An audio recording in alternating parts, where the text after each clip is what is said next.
planet Earth. As far as we know, the only place in the universe where life is found. The blue-green marble that we call home.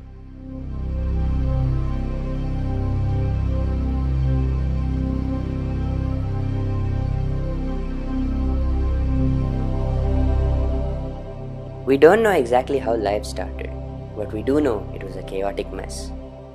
Different forms of life emerged, adapted, and were destroyed again and again and again, in a cycle that lasted for almost 2 billion years. Then, around 1.56 billion years ago, the continents began to shift, multicellular life emerged, and walked on land, created the dinosaurs, killed them, then made us, almost killed us multiple times, forced us to adapt, forced all other animals to adapt, and created the life that we know today. But we also know that the life we know today wasn't always the way it is now. In fact, life was completely different millions of years ago. But life couldn't have just popped out of nowhere. It has to have a story, right?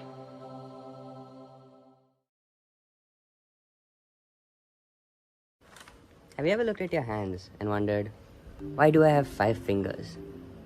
Have you ever wished for 6? Or wondered why you don't have 3? Well, there is a reason. Have you ever watched a documentary and wished that you had an ability that one of the animals had? Have you ever walked barefoot in the jungle, wishing you had hooves like a horse to protect your nicely well-groomed, taken care of feet? Imagine this, you're a short giraffe, and you see an acacia tree. Acacia trees have a lot of thorns, so the only leaves that you can get to are at the top of the tree. Now you being short can't reach the top of the tree, but then this bigger, taller giraffe comes along, and of course, he gets the great food. Now you're left sitting there, a short giraffe, with no hope of getting those fresh acacia leaves. So you're probably going to starve to death and die. And obviously, no living thing wants to starve to death. But since you can't reach those sweet, sweet leaves on top of the acacia tree, you're not gonna make it very far. Meanwhile, that taller giraffe can reach for the top of the tree and get all the nourishment he needs. So, you're dead. But the taller giraffe, he's successful. He goes around, finds a mate, propagates his offspring. And what do you know, 4 million years later, all giraffes are super tall. His height just might be a fluke, but you're dead and he's alive, so who are you to talk? And for all we know, that taller giraffe might be the ancestor of every giraffe we know today. Basically how it works is, the taller giraffe gets more food.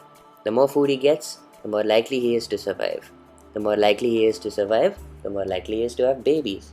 And the more likely he is to have babies, the more likely his genetics are to be passed down from generation to generation, making every single giraffe born from his lineage so tall.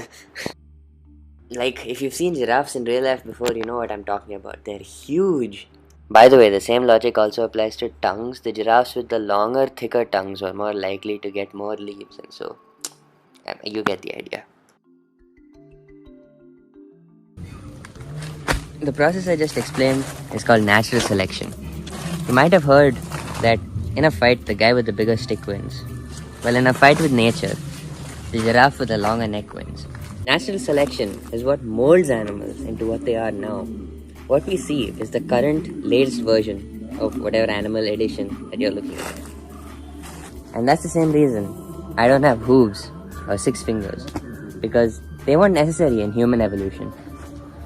It's important to understand natural selection to understand evolution, because the process that allows a giraffe to get a longer neck over like 2 million years is the driving force behind how a fish or a bacteria can grow into a salamander that turns into a monkey that turns into a human over billions of years. Natural selection is basically the driving force of evolution.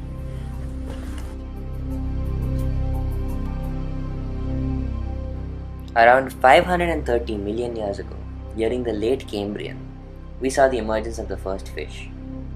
They were omnivores, eating whatever they could find, but soon evolved into predators. Over the next few million years, evolution gave rise to some of the fiercest predators this planet has ever seen, like this Dunkleosteus that crushes prey between its massive jaws. But even though this animal emerged much later than the fish you saw in the previous clip, you can see the similarities. The four pectoral fins, the dorsal fins, the large, powerful, muscular tail, the bony head. That is how evolution works. You can see that the traits that make animals better are the ones that stay predominant. We know that the first land animals were very similar to salamanders. They had weak arms and didn't move around much, but they were still quite different from anything we can see today.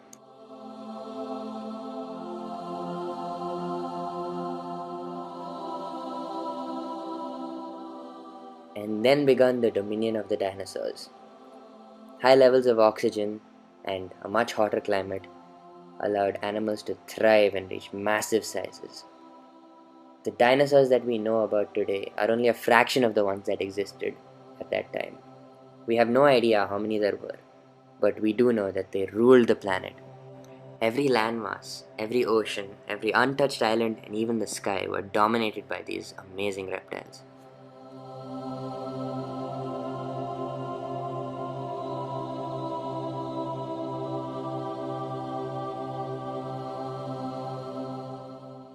The beauty of the animals of the past lies in their mystery. Remember, we know absolutely nothing about the behavior of dinosaurs, how they interacted, or how they lived. We only know what the bones show us.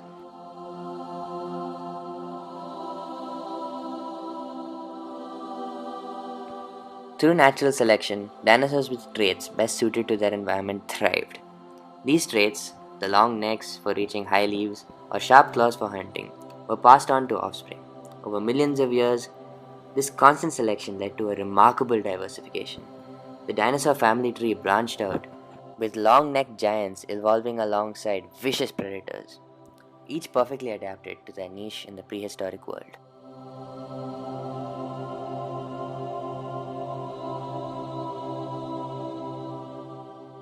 The amazing thing is, dinosaurs ruled the world for 165 million years. For context, we've only been around for 200,000.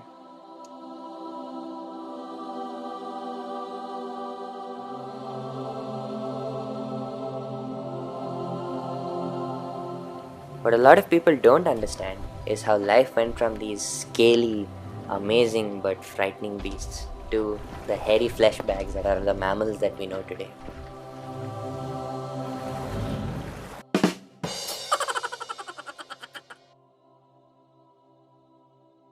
We're not 100% sure it was an asteroid, but whatever it was, the dinosaurs are dead. Yet, life presses on. Again, you can see natural selection and evolution at work.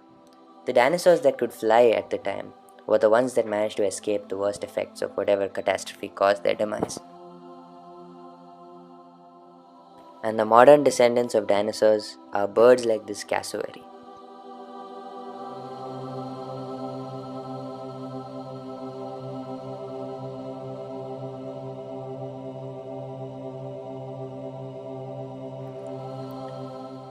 We're not exactly sure how mammals survived the catastrophe, but the theory goes that it was a combination of the fact that they were warm-blooded and that they were really small and could survive for long durations without food.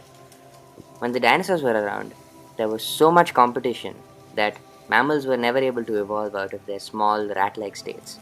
But as soon as the dinosaurs were gone, mammals immediately jumped in and filled the niches that the dinosaurs once dominated.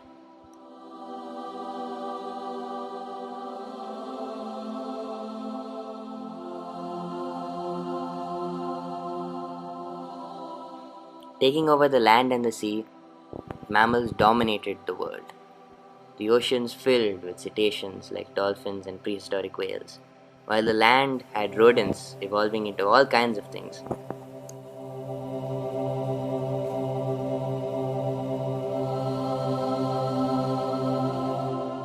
And then came our ancestors, Catharines. People say that we evolved from monkeys, but that's not exactly correct. We evolved from apes, which are quite different from monkeys. In fact, gorillas are apes. The simple way to differentiate is monkeys tail, apes no tail.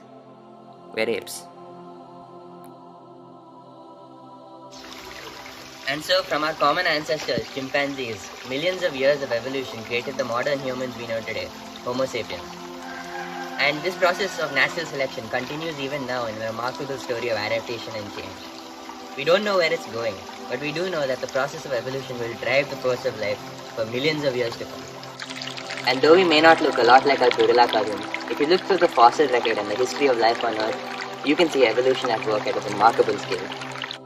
From the single-cell life that first stirred in the oceans to the giants of the savanna or the insects of the forest floor, life on Earth has taken up many forms, the forces of natural selection and evolution driving their creation.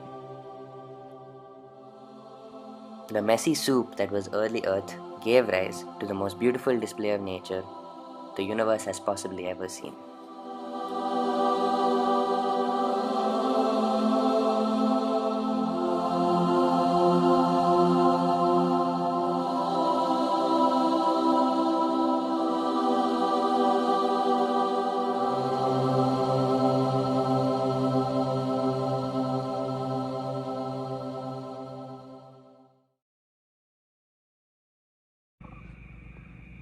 So, what do you think? Should I make more videos like this, or should I go back to being a faceless terrarium maker?